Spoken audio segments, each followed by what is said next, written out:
All of this actually leads to one thing that we really get concerned about, which is nerve irritation. Nerves are incredibly sensitive organs, as they should be, because that's why they're called nerves. But they can swell. Inside the myelin, the nerve itself can actually swell. When the nerve swells, it actually causes a lot of pain. But also, they don't like compression. They don't like to be pushed on.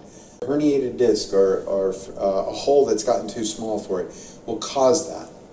And they definitely don't like that inflammation that it causes. When discs, joints, or muscles irritate a nerve, then the pain can travel down the arm or the leg.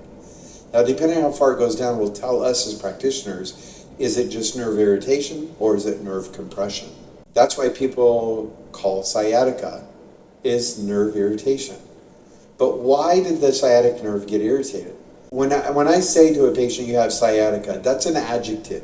I'm telling them what is going on, but not the cause. If your doctor tells you, oh, you got sciatica, you got to ask him why. Why do I now have sciatica? It didn't happen just because.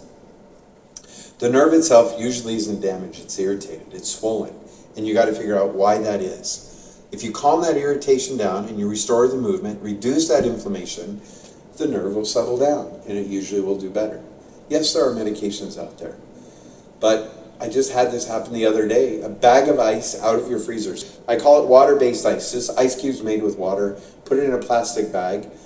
Most people can handle just putting it right on their skin. It won't hurt you. Usually the water melts faster than the ice is cold.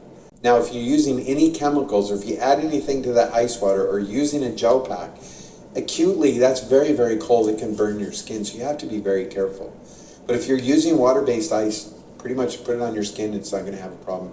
As long as you're only icing between, I'm going to say 12 to 15 minutes.